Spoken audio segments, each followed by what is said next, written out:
그러면은 잠언 14장 보겠습니다. 잠언 14장.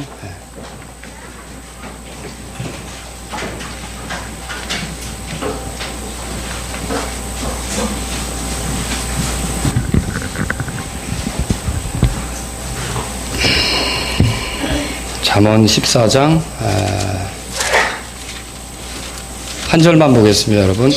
12절입니다. 14장 12절.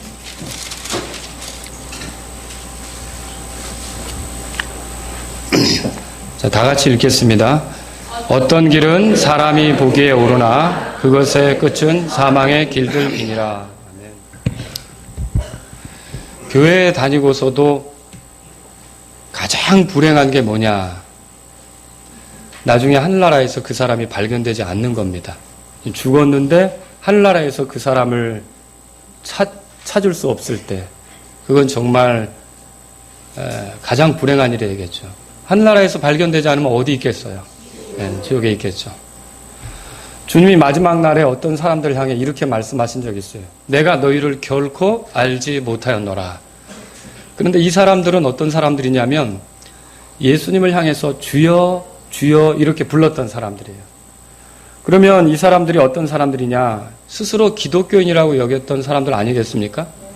그리고 나름대로 교회도 출석하고 교회일에 봉사도 하고 교회에서 맡겨준 직분에도 최선을 다해서 일했을 거고, 그래서 예수님을 향해 주여 주여라고 했겠죠.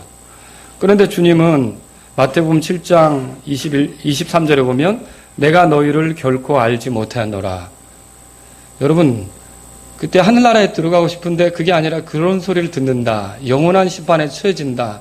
그럼 얼마나 그게 큰 충격이 되겠습니까? 그렇죠? 우리가 오늘 읽은 이 구절을 보십시오. 다시 한번 읽어볼까요? 12절 시작. 어떤 길은 사람이 보기에 오르나 그것의 끝은 사망의 길들이니라 그랬어요. 자, 여기서 여러분 사람이 보기에 옳다라는 말에 주목해 보세요. 그러니까 자기 자신이 보기에 오를 수도 있습니다. 아니면 다른 사람이 봐주기에 오를 수도 있습니다. 아니 목사님이 좋게 봐줄 수도 있습니다. 그런데 그럼에도 불구하고 그 끝은 사망의 길들이니라. 여러분 이거 끔찍한 거 아닙니까? 그러면 사람들이 나를 뭐라고 봐주느냐가 중요한 게 아니라는 거죠. 내가 내 자신을 어떻게 보느냐, 그것도 중요한 건 아니라는 거죠. 정말로 내가 끝에 사망의 길들 안에서 발견되는 사람이 된다면 비참한 거 아니겠습니까?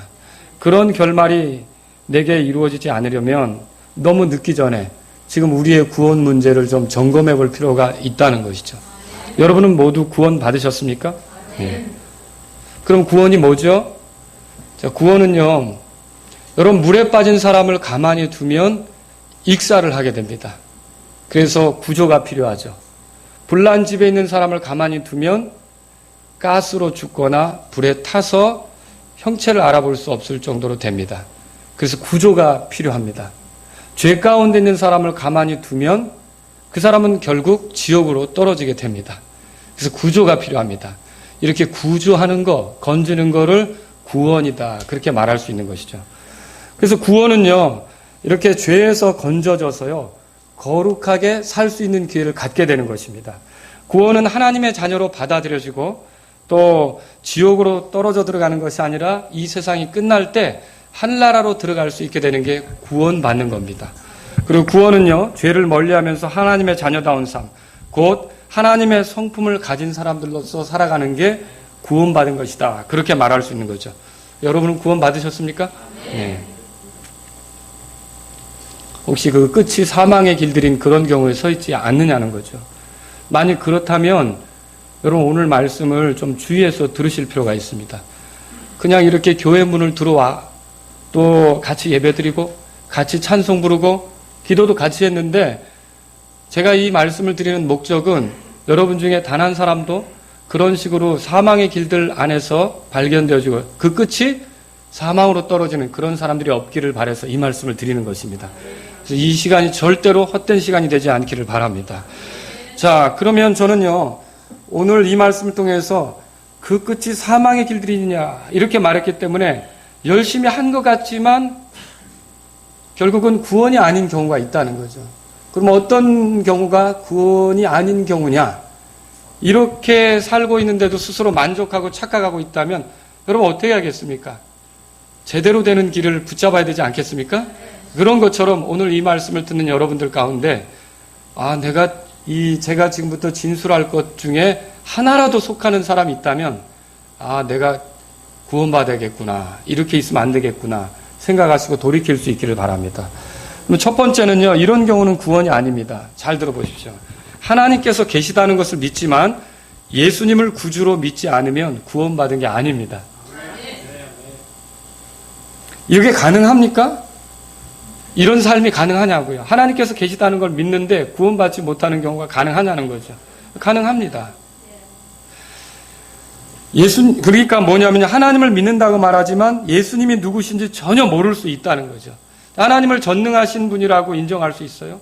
전지하신 분이라고 인정할 수 있어요. 우리가 기도하면 들어주시는 분이다, 그렇게 또 인정할 수 있어요. 그리고 우리들을 살피시고 우리들이 어떻게 했는지에 따라서 심판하시고 우리를 판단하시는 분이시다, 그렇게 인정할 수 있습니다. 그리고 악한 자는 징벌하시고 선한 자는 의로운 길로 인도하시고 그렇게 인정할 수 있습니다. 그러나 아무리 그렇게 하나님에 대해서 알아도 예수님에 대해서 모르면 그 사람은 구원의 길에 서 있는 게 아닙니다. 그래서 당신이 구원받았느냐라고 물을 때 물론 구원받았지라고, 왜? 내가 하나님을 알고 있고 하나님이 어떤 분인지를 믿고 있고 하나님께서 나에게 복을 주셨고 하나님께서 나에게 이렇게 하고 있는데 내가 구원받지 않았으면 누가 받았느냐, 이렇게 말할 수 있거든요. 그런데 아무리 그렇게 얘기하더라도 그 사람 입에서 진실된 고백으로 예수 그리스도께서 나를 위한 유일한 구원자라고 말할 수 없다면 그 사람은 구원받은 게 아니란 말이죠. 여러분, 그 예가 고넬료라고 하는 사람에게서 발견할 수 있어요. 사도행전 10장을 펴보세요. 사도행전 10장. 오늘 성경을 좀 찾습니다. 사도행전 10장.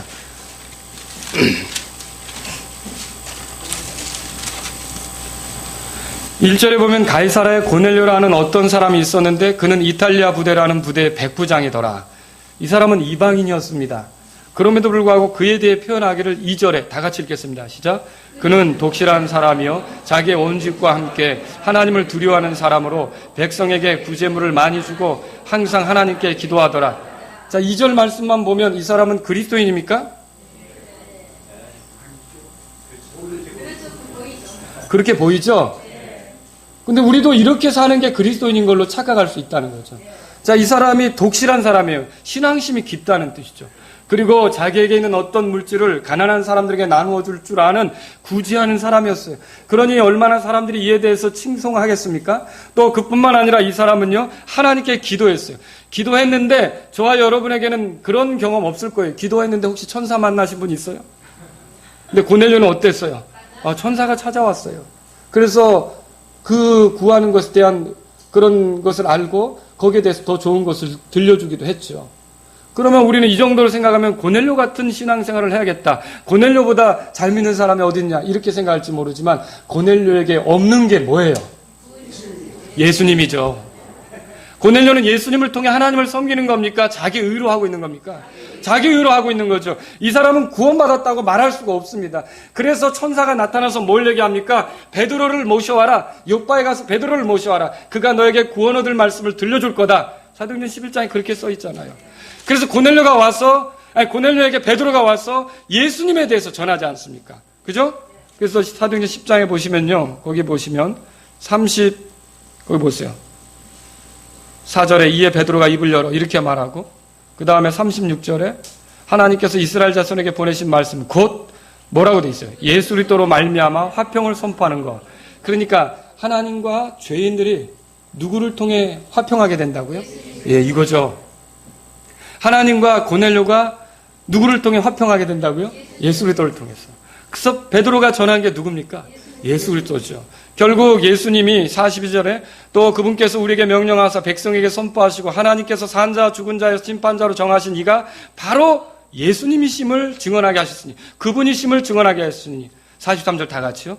그분에 대하여 모든 대언자들도 증언하되 누구든지 그분을 믿는 자는 그분의 이름으로 말미암아 죄들의 사면을 받으리라 하느니라. 그래서 예수님을 통해 죄들의 용서를 받고 그 죄사함을 받고 하나님 앞에 떳떳이 나아갈 수 있게 된다. 이게 베드로가 전한 거였어요.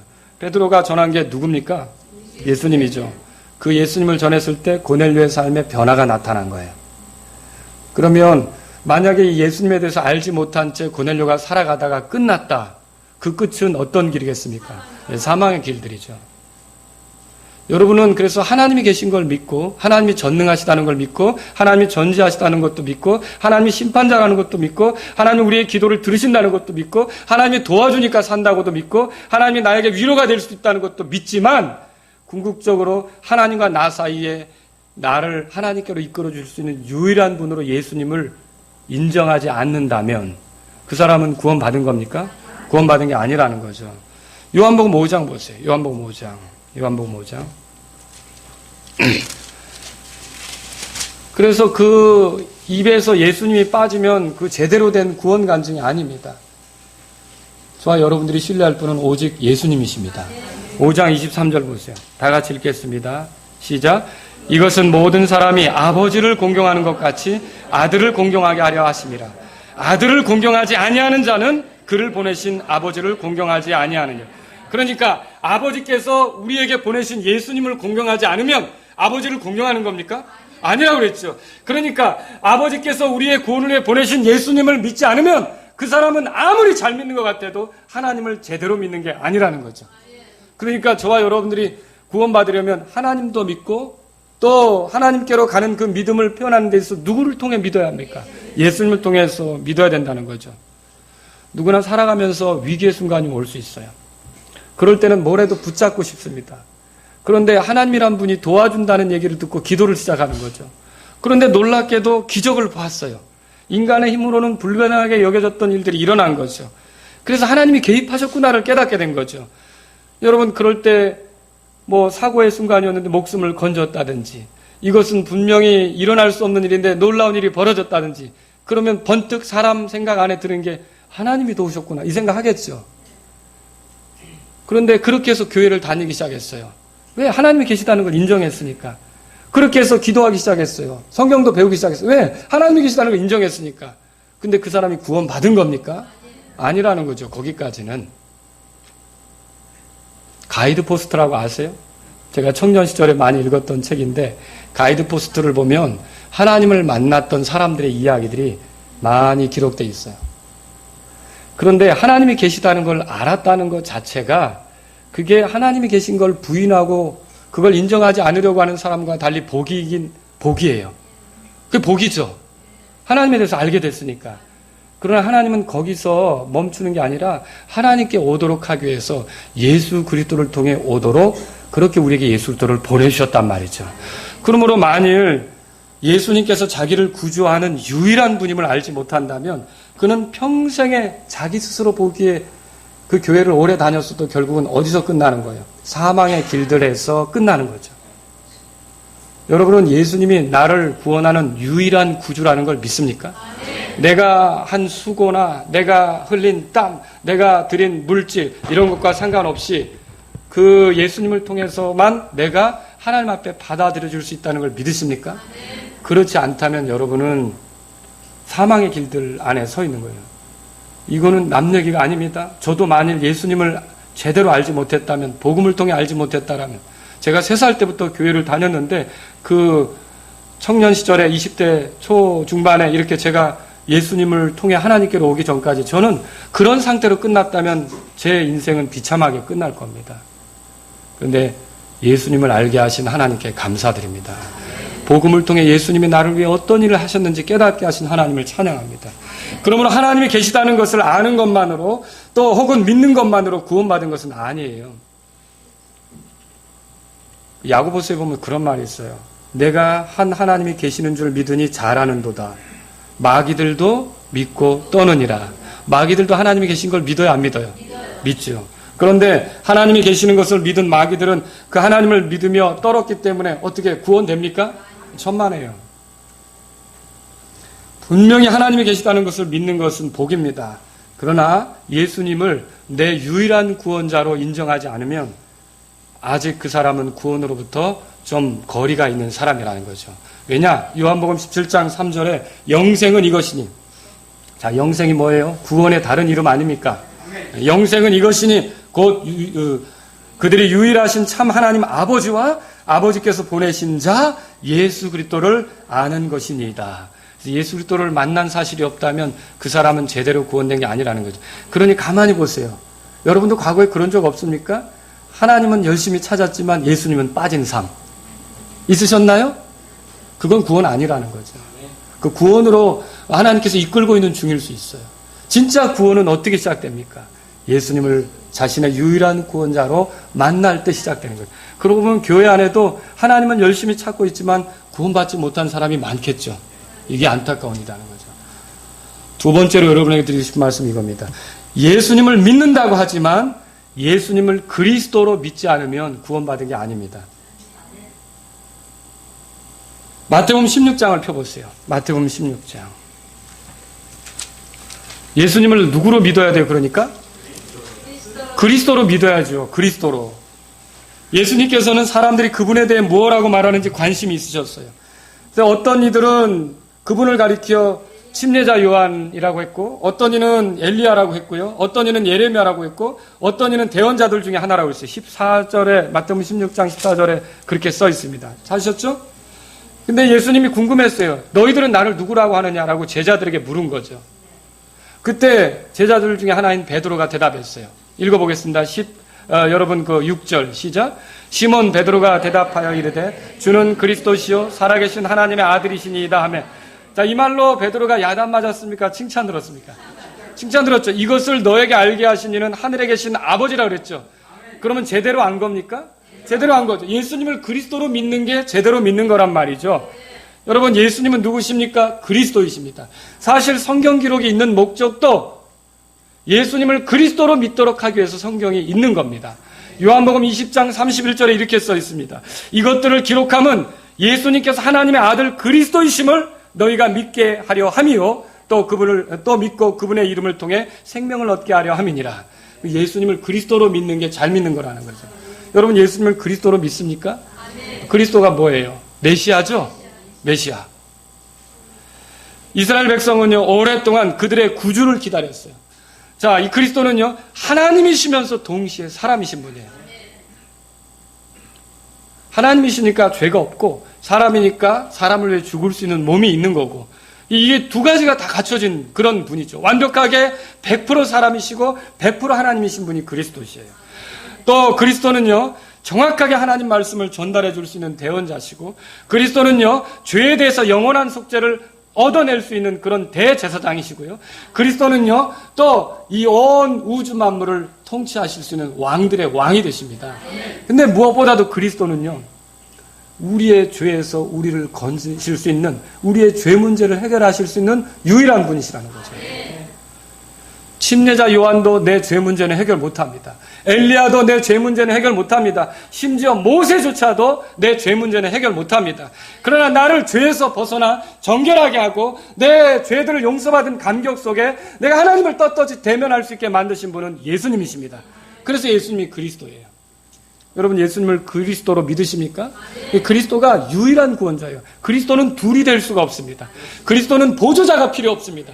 그리스도는 혼자서 우리의 구원을 완성하시는 분이에요. 그래서 예수님 외에 다른 데 구원의 길이 있다고 믿는 사람은 예수님을 그리스도로 믿는 게 아니란 말이죠. 그들은 매우 관용적으로 보이고 아량이 많은 사람처럼 보이지만 예수님을 그리스도로 믿지 않기 때문에 그 끝은 사망의 길들인 거예요. 사람들에게 인기는 있겠죠. 관대하다는 소리를 듣고, 내가 곧 길이요 진리요 생명이니 나를 통하지 않고는 아버지께로 올 자가 없다고 예수님 스스로 말씀하셨어요. 여러분, 그리스도는 완벽한 구원자라는 뜻입니다. 그러므로 예수님 외에 다른 구원자가 더 필요하다든지 예수님을 믿는 것 외에 다른 어떤 것을 더해야만 한다면, 그래서 구원된다고 믿는다면 예수님을 그리스도로 믿는 겁니까? 아니라는 거죠. 그건 예수님을 그리스도로 믿는 게 아니에요. 그래서 여러분, 마리아가 예수님이 이루시는 구원을 돕는 공동 구세주다. 그런 신앙은 예수님을 그리스도로 믿는 겁니까? 아니죠. 그래서 그 끝이 사망의 길들이에요. 그 끝이 사망의 길들이라는 거죠. 자, 예수님을 믿고 구원받지만 반드시 침례를 받아야 구원된다. 이것도 예수님을 그리스도로 믿지 않는 거예요. 예수님을 믿지만 영세나 유아 세례를 받아야만 그 사람이 구원의 효력이 있다, 구원받은 것이다. 맞아요? 그것도 예수님을 그리스도로 안 믿는 거죠. 예수님을 믿지만 또 유월절을 지켜야 된다, 그래야 구원되는 거다. 이건 어떻습니까? 그것도 예수님을 그리스도로 안 믿는 거죠. 예수님을 믿지만 안식일을 지켜야 된다. 그래야 구원받는다. 맞아요, 틀려요? 예, 그것도 예수님을 그리스도로 안 믿는 거죠. 여러분, 이런 사람의 그 끝은 뭐라고요? 사망의 길들이라는 거죠. 이런 사람은 돌이켜야 돼요. 요한일서 5장 보세요. 요한일서 5장. 이 제 말이 아니라 제가 가지고 있는 성경에 이렇게 써 있습니다. 1절입니다. 1절, 요한일서 5장 1절. 다 같이 읽겠습니다. 시작.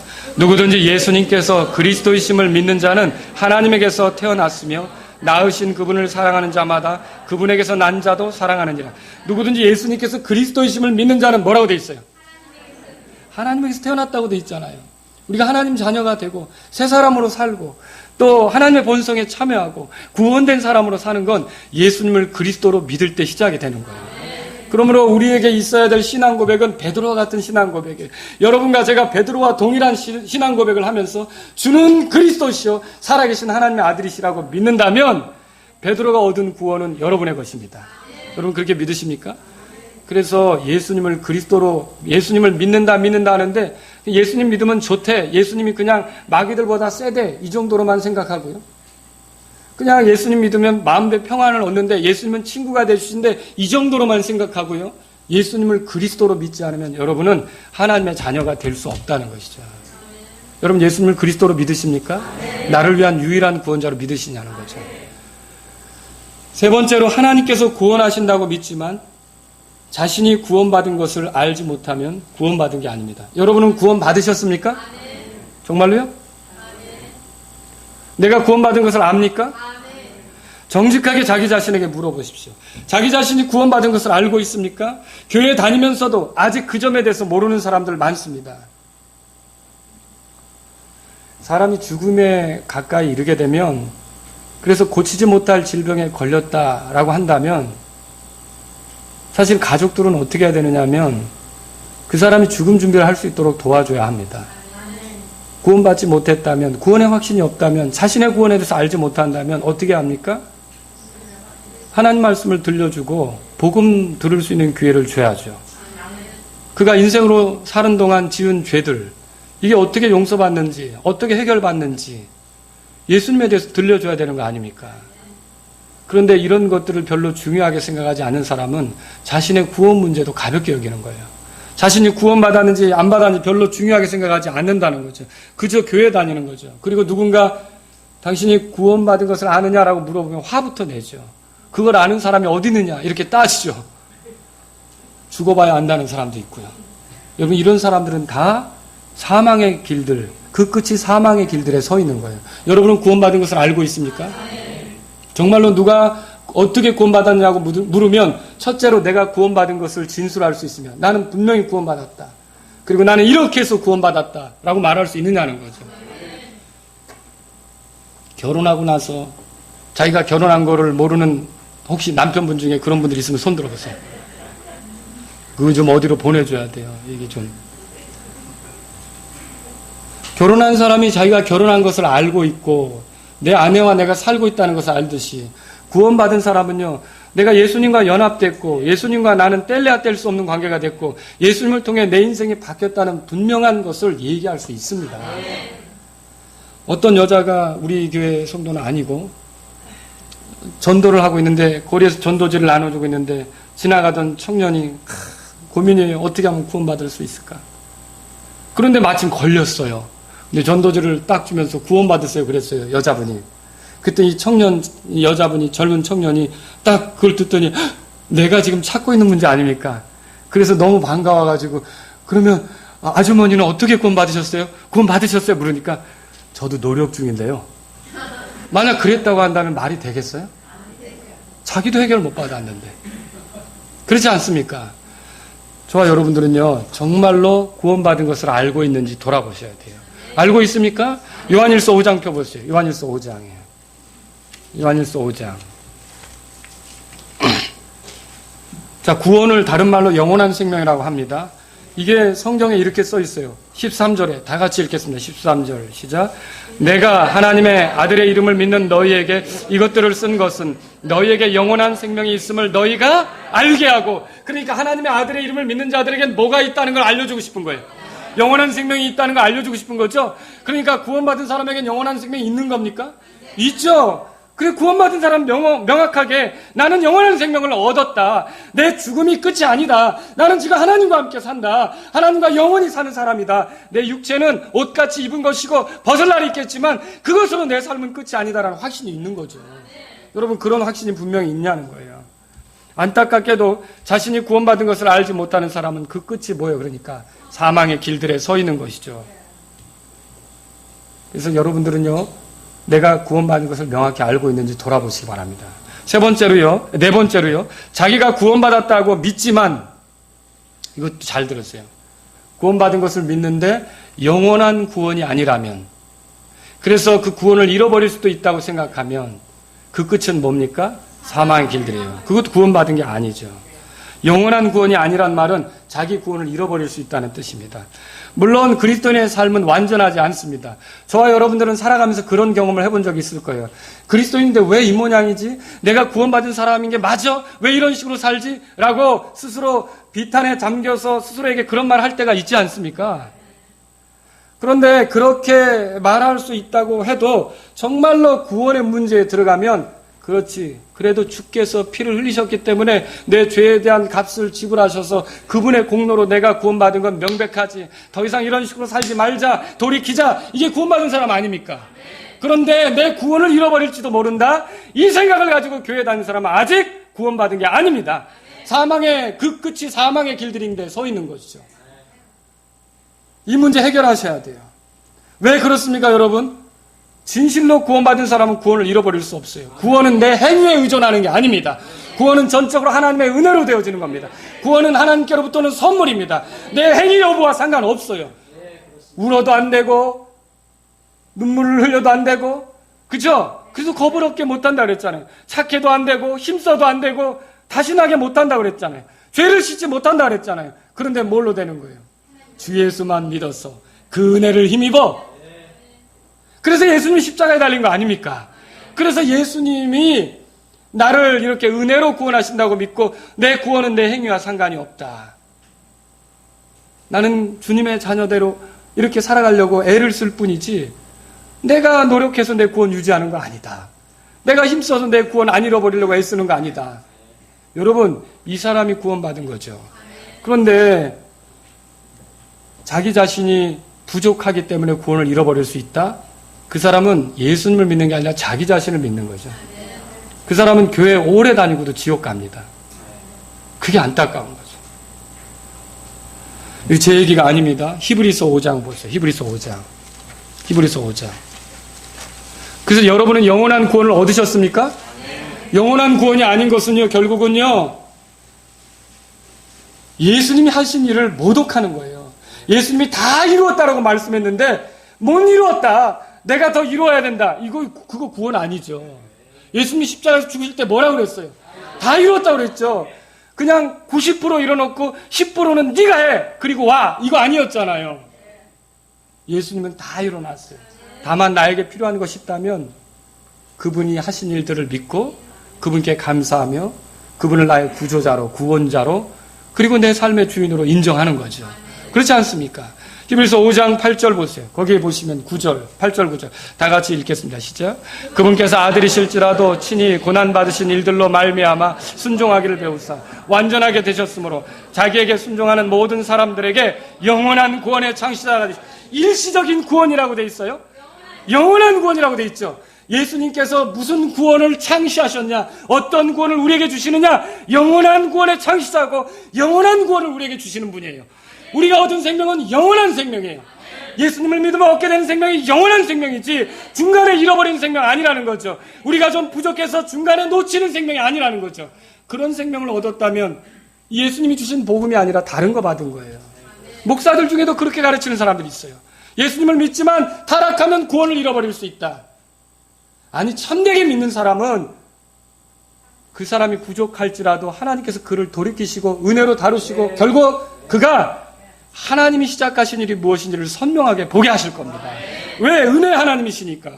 여러분, 그리고 히브리서 7장 25절 보세요. 히브리서 7장. 그래서 자기가 구원받았다고 믿지만 영원한 구원이 아니라면, 그래서 이 구원을 잃어버리지 않기 위해 노력 중이다. 이 구원을 잃어버리지 않기 위해서, 구원을 유지하기 위해서 최선을 다하고 있는 중이다. 그러면 그건 착각이고요. 구원받았다는 건. 그 끝은 뭐예요? 사망의 길들이라는 거죠. 여러분 여기 보세요. 그래서 히브리서 7장 25절 다 같이 읽겠습니다. 시작. 그분께서 항상 살아계셔서 그들을 위해 중보하심을 보건대 그분은 또한 자기를 통하여 하나님께 나오는 자들을 어떻게 구원한다고요? 좀 잘할 때까지만입니까? 좀 기도 좀 할 때까지만입니까? 봉사활동 잘할 때까지만입니까? 끝까지 구원하실 수 있다 그랬어요. 그분은 누구냐? 예수님이에요. 항상 살아계셔요. 우리의 죄 때문에 죽으시고 부활하신 거 믿으시죠? 그리고요, 중보하셔요. 그분이 살아계셔서 하는 일이 뭐예요? 나는 부족해서 넘어지지만 하나님과 나 사이에서 중보하신다는 거죠. 중보라는 말이 뭐예요? 어려우면 중매나 중개 생각하세요. 중매할 때 남자와 여자를 중매하는데 내가 이 남자에 대해서 이 여자에 가서 형편없는 남자다. 그럼 중매됩니까? 또 이 여자에게 가서 이 남자 내가 중매는 하지만 고생 좀 할 거야. 이렇게 얘기하면 중매됩니까? 중매가 뭐 하는 거예요? 양쪽으로 좋게 얘기하는 거죠. 예수님은요, 하나님과 우리 사이에서 좋게 얘기하는 거예요. 우리에게 하나님에 대해서 좋게 얘기해 주시는 분이죠. 그분은 은혜로우신 분이다. 그분은 긍휼이 많으시다. 그분은 너를 끝까지 책임지실 것이다. 그분은 신실하셔서 자신이 하신 말씀을 이루실 것이다. 그분을 신뢰하는 것이 옳다. 그분은 믿을 만한 분이시다. 예수님은 우리에게 하나님에 대해서 좋게 보여주지 않습니까? 반대로 하나님께 우리에 대해서는요, 그는 약하지만 그가 믿었습니다. 그는 약하지만 내가 그를 위해 피 흘렸습니다. 그는 넘어졌지만 예수님 내가 흘린 피로 모든 죄들이 용서되었습니다. 그는 약하지만 그래서 넘어졌지만 그가 내가 준 의를 가지고 있으니 하나님은 나를 대하듯 그를 대하셔야 합니다. 좋게 얘기하시는 분 아닙니까? 그래서 이런 놀라운 은혜로 중보하고 계신 예수님이 계신데, 영원한 구원의 창시자가 되시는 예수님이 계신데, 끝까지 구원하시는 분이 계시는데, 하나님이 세상을 이처럼 사랑하사 자신의 독생자를 주셨으니 이는 누구든지 그를 믿는 자마다 멸망하지 않고 뭐라고 돼 있어요? 영존하는 생명을 얻게 한다고 했는데 어떻게 우리가 구원을 중간에 잃어버려요? 그래서 예수님 믿고 지옥에 들어갈지 모른다는 공포에 사로잡힌 사람, 내 죄 문제 때문에 내가 지옥에 떨어질지도 모른다는 그런 두려움이 있는 사람은 아직 구원받은 게 아닙니다. 그 끝이 사망의 길이라는 거예요. 예수님은 그런 식으로 살도록 우리에게 다가오신 분이 아니에요. 우리로 하여금 하늘나라의 소망을 가지고 살도록 우리에게 오신 분인 걸 믿으시란 말이죠. 그래서 구원을 잃어버릴지도 모른다는 생각, 타락으로 인해 다시 지옥으로 들어갈 수 있다고 여기는 건 주님이 주시는 구원을 잘 모르는 거예요. 어디서 들었는지 모르지만 성경의 복음이 아닌 다른 것을 들은 거예요. 이거는 옳지 않습니다. 히브리서 10장도 보세요. 히브리서니까.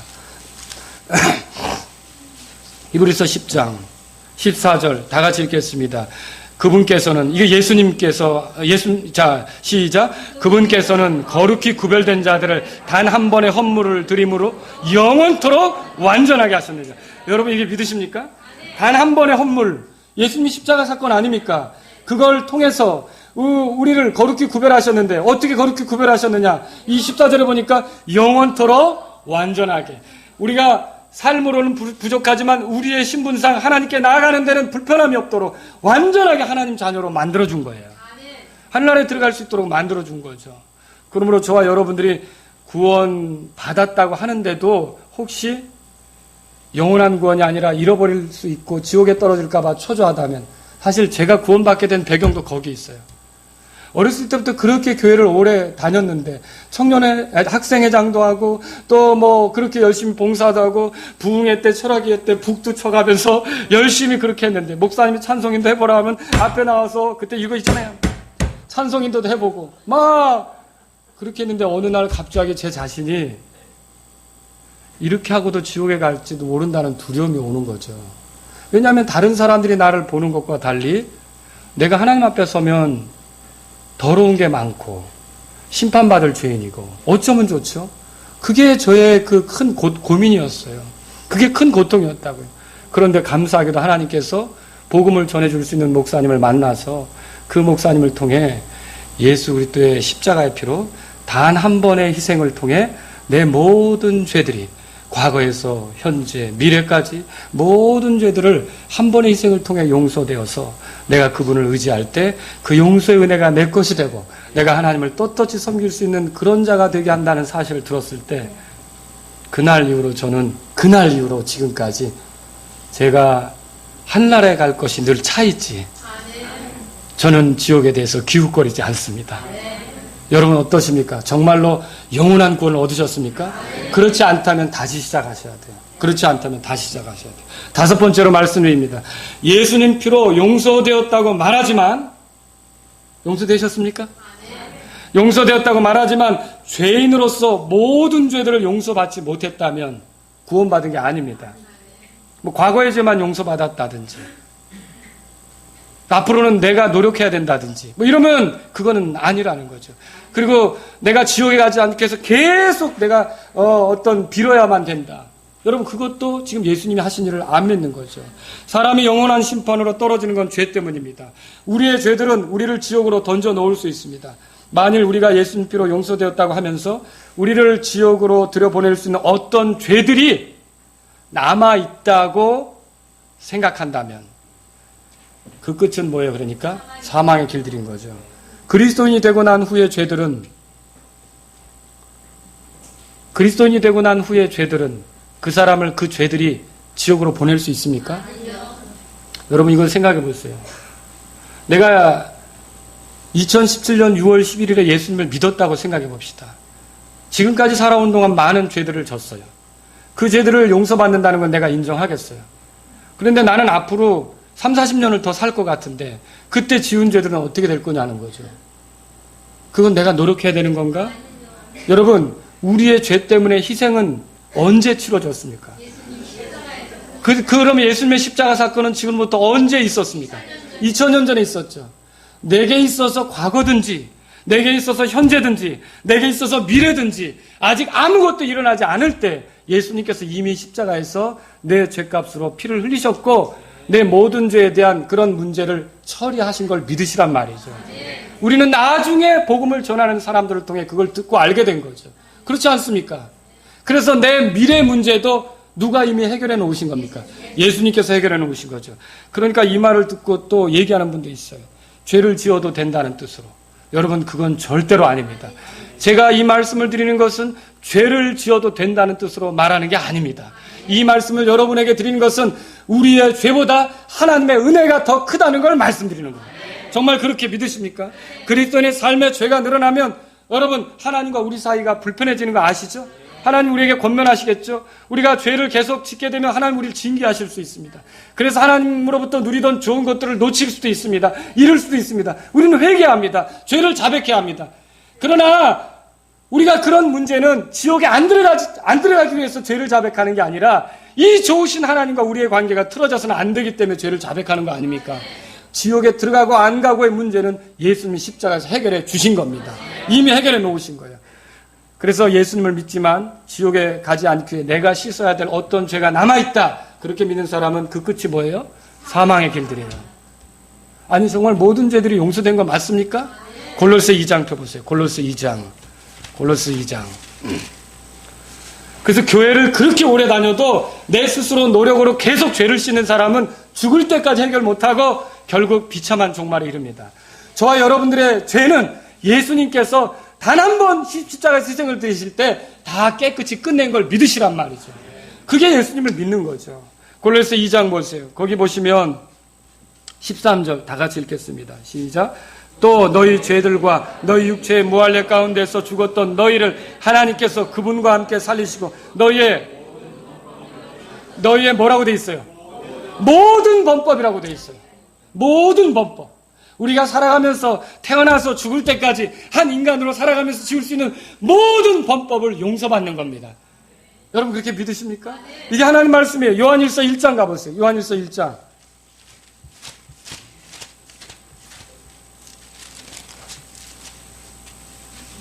그래서 예수님 피로 죄들을 용서받았지만 네가 지옥 가지 않으려면 네가 짓는 죄를 계속 네가 스스로 자백해야 돼. 천만에요. 이게 지금 문제가 있는 겁니다. 예수님의 피를 믿으면 예수님께서 우리의 죄들을 담당하신 것을 믿는 건데, 그러면 내 죄라는 건 과거만 있는 게 아니라 내 인생을 살아가는 미래도 있을 거 아닙니까? 이런 과거부터, 내가 태어날 때부터 죽을 때까지의 모든 죄를 예수님께서 십자가에서 피로써 처리해 주신 거죠. 용서받게 해주신 거죠. 그러면 우리가 구원받은 이후로 드러나는 죄는요, 그거는 자백해야죠. 그거는 용서를 구해야죠. 그런데 왜 용서를 구합니까? 여러분, 지옥에 가지 않기 위해서가 아니라 하나님과의 교제를 위해서 우리가 용서를 구하는 거예요. 그분과의 사귐이 정상적이 되도록 하기 위해서, 그분에게로부터 오는 좋은 것들을 누리기 위해서. 자, 요한일서 1장 7절 다 같이 읽겠습니다. 시작. 그러나 그분께서 빛 가운데 계신 것 같이 만일 우리가 빛 가운데 걸으면 우리가 서로 교제하고 또 그분의 아들 예수 그리스도의 피가 모든 죄에서 우리를 깨끗하게 하느니라. 아멘. 여러분, 이렇게 믿으십니까? 어떤 죄에서? 모든 죄에서. 여러분, 모든 죄에서 우리를 깨끗하게 하시는 이 하나님의 놀라운 은혜를 믿으시기 바랍니다. 이게 우리가 앞으로 정말 주님 앞에서 이게 누리는 삶의 모습이 바로 이거라는 거죠. 그럼에도 불구하고 여전히 죄들을 용서받아야 하는 문제가 남아있다. 그래서 내가 그걸 해결하지 못하면 나는 또 지옥에 갈 수 있다. 여러분, 시편 1편 5절에 죄인들은 의인의 회중에 들지 못한다고 되어 있어요. 우리가 설령 하나님 앞에 죄인이라고 고백할지라도 하나님의 판정은 우리를 의인이라고 불러주시는 겁니다. 믿으십니까? 우리를 의롭다고 선언하시는 거죠. 그래서 저는 비록 제 모습을 보면 부족하지만 하나님이 나를 향해 의롭다고 선언하신 것을 믿고 하나님 앞에 그 의인답게 살고자 하는 것이죠. 여러분, 이렇게 되지 않으면, 그래서 내가 해결해야 될 어떤 그런 죄들이 여전히 남아있어서 내가 노력해야 된다고 보면 예수님을 믿는 게 아니라는 것이죠. 마지막으로 하나만 더 말씀드릴게요. 죄사함을 받았다고 말하지만, 여러분, 죄사함 받으셨습니까? 회개하지 않았다면 구원받은 거 아닙니다. 어떤 사람은 예수님이 누구신지도 잘 압니다. 어떻게 자기 죄들이 용서받았는지도 잘 압니다. 예수님께서 흘리신 피가 효력이 무엇인지도 압니다. 그분께서 부활하셨다는 것도 압니다. 하지만 믿기 전이나 믿은 후나 이거예요. 죄에 대한 입장이 달라지지 않았습니다. 그럼 회개한 겁니까? 아니라는 거죠. 그러면 그는 구원받은 게 아닙니다. 죄로부터 돌이킨 사실이 없다면, 죄로부터 회개한 사실이 없다면, 그 예수님에 대해서 알았다, 예수님에 대해서 깨달았다, 이걸로 구원이라고 착각해서는 안 됩니다. 여러분, 열매로 그들을 알지니라. 들어보셨습니까? 예수님이 하신 말씀이죠. 예수님께서 이 땅에 오신 목적은 뭡니까? 누가복음 5장 32절에 나는 의로운 자들을 부르러 오지 아니하고 죄인을 불러 회개하게 하려고 왔다고 그렇게 말하고 있어요. 그러니까 정말로 구원받은 사람은요, 예수님을 믿는 순간 죄로부터 돌아섭니다. 회개하지 않은 사람은요, 복음을 알고 죄사함도 알지만 죄에 대한 두려움이 없어요. 죄 짓는 일을 가볍게 여겨요. 그런 사람은요, 지식적으로 아는 거지 구원받은 게 아니에요. 누가 회개하지 않은 사람입니까? 죄사함 받았다고 말하지만 죄를 미워하지 않는 사람이에요. 죄사함 받았다고 말하지만 교회가 나는 대로 죄를 즐길 마음이 있는 사람이에요. 죄사함 받았다고 말하지만 단지 사람들의 눈에 들키지만 않는다면 죄를 범하고자 하는 마음이 있는 사람이에요. 그리하여 그가 단지 자기의 죄가 드러났을 때 수치와 부끄러움 때문에 죄를 조금 이렇게 앉으려고 노력할 뿐이지, 죄 자체가 예수님을 죽이는 거고, 죄 자체가 하나님께 도전하는 거고, 죄 자체가 하나님 앞에 가증한 것이라는 확신을 갖지 못한 거죠. 그런 사람이 구원받았다고 말하지만 착각이라는 거죠. 정말로 구원받은 사람은 죄에 대한 입장이 명확해져요. 설령 죄에 넘어져도 무엇에 뜨거운 것에 손을 띈 것처럼 팔짝 뛰면서 돌이키려고 하고요. 죄에 대해서는 혐오하고요. 죄에 대해서는 증오하고요. 죄를 기뻐하지 않습니다. 왜냐? 죄를 모르는 새 사람이 그 안에 있잖아요. 그렇지 않습니까? 진실하게 회개한 사람은 죄를 미워하고 혐오합니다. 죄가 예수님을 죽게 했습니다. 그거 아닙니까? 그렇죠? 우리의 죄가 예수님을 죽게 했는데 하나님께서 아주 가증하게 여기시는 것이 죄이기 때문에 죄를 싫어합니다. 예수님을 사랑하기 때문에 예수님하고 죄는 공존할 수 있습니까? 예수님은 죄가 없는데, 죄를 기뻐하지도 않는데, 죄를 좋아하지도 않는데, 죄를 짓지도 않는데, 그 예수님이 내 안에 있다면서 어떻게 내가 죄 짓는 것을 가볍게 생각할 수 있느냐는 거죠. 그래서 만일 죄사함 받았다고 말하면서 죄 짓는 것에 꺼리낌이 없다, 그 끝은 뭐라고요? 사망의 길들입니다. 이게 제 얘기가 아니에요. 누가복음 13장 보세요. 그래서 참으로 회개한 게 필요해요. 죄로부터 돌이키는 거예요. 누가복음 13장.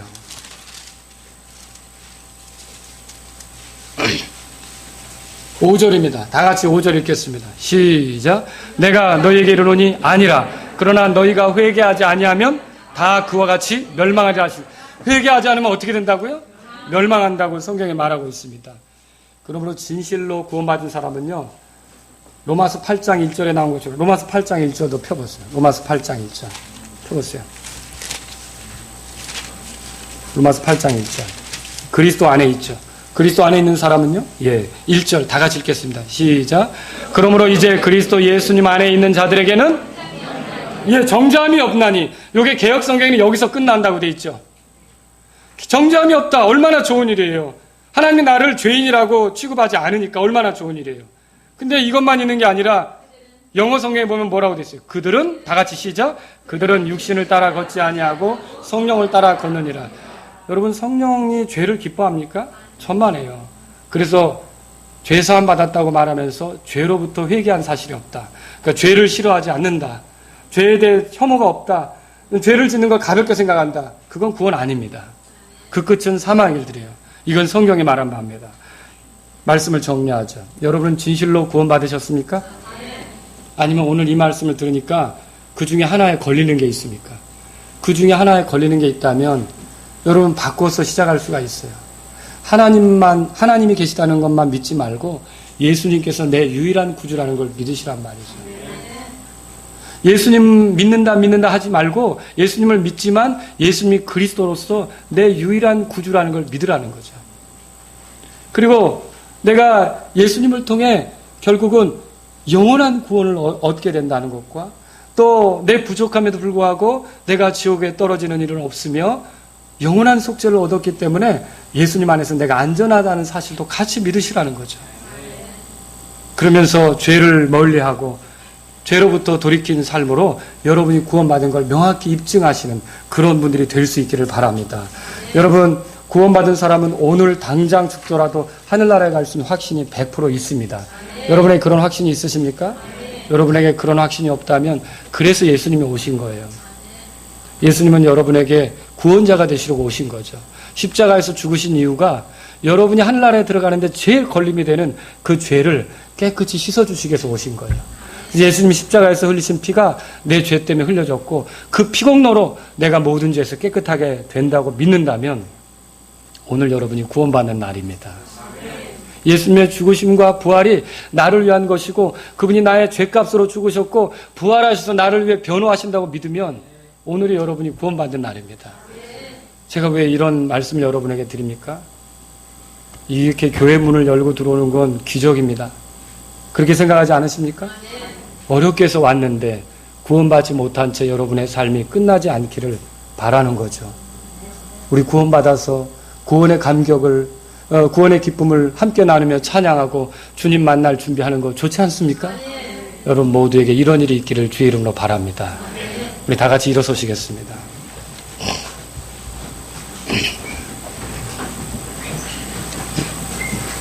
저는 오늘 이 세상을 떠나더라도 하늘나라에 갈 수 있는 확신이 100% 있습니다. 제게는 부족함이 많지만 예수님 때문에, 내 유일한 구원자이신 예수님 때문에 나는 하늘나라에 갈 수 있는 확신이 분명히 있습니다. 그리고 예수님께서 내 삶을 안전하게 이끄시는 유일한 그런 구원자가 되십니다. 여러분 이렇게 믿는 분들이 있으십니까? 한번 손 들어 보십시오. 나는 예수님이 내 완전한 구원자라고 믿습니다. 예, 손 내리시고요. 감사합니다. 혹시 지금 이 순간 손을 들지 못하신 분들 가운데 제가 교회에 다닌다고 했고 하나님은 믿는다고 했지만 예수님이 이렇게 중요한 분인 걸 몰랐습니다. 예수님을 믿는다고는 하지만 예수님이 유일한 구원자로서 그리스도라는 걸 몰랐습니다. 그리고 예수님께서 내게 죄사함을 가져다 주는데 영원한 그런 구원을 가져다 주는데 나는 그걸 모르고 내 노력으로 구원을 유지할 줄로 생각했습니다. 저는 오늘 이런 점들을 회개하면서 또 죄로부터 돌이키면서 예수님을 나의 구주로 모시고 싶습니다. 이런 분들이 있으십니까? 참으로 오늘이 내 구원받는 날이 되기를 원합니다. 그런 분들을 위해서 기도해 드리겠습니다. 혹시 그런 분들이 있으시면 한번 조용히 손을 들어 주십시오. 그런 분들이 있으십니까? 나는 아직 구원받지 못했지만 하나님의 자녀로서 그렇게 살기를 원하는 분이 있다면 예. 여러분 혹시 그런 분이 있다면 그냥 가시지 않기를 바랍니다. 제가 도와드리도록 하겠습니다. 그럼 여러분은 이미 다 구원받으셨다고 했습니다. 우리에게 이렇게 완전한 구원, 영원한 구원을 가져다 주시는 주님이 감사하지 않습니까? 오늘 주님께 감사를 표현하실 분이 계십니까? 혹은 우리 주변에 교회는 다니지만 아직 구원받지 못한 사망의 길들, 그 끝이 사망의 길들인데 서 있는 사람들을 위해 오늘 이 시간 좀 하나님께 호소할 분이 계시지 않습니까? 주님, 나도 과거에 그러했지만 지금 저렇게 있는 내 사랑하는 아무개가 주님 앞에서 온전히 구원받아 영원한 생명으로 살기를 원합니다. 이런 분들이 떠오르지 않습니까? 그런 분들을 위해서 이 시간 기도할 분이 계시지 않습니까? 오늘 하나님 말씀을 생각하면서 여러분이 기도하시는 시간을 가졌으면 좋겠습니다.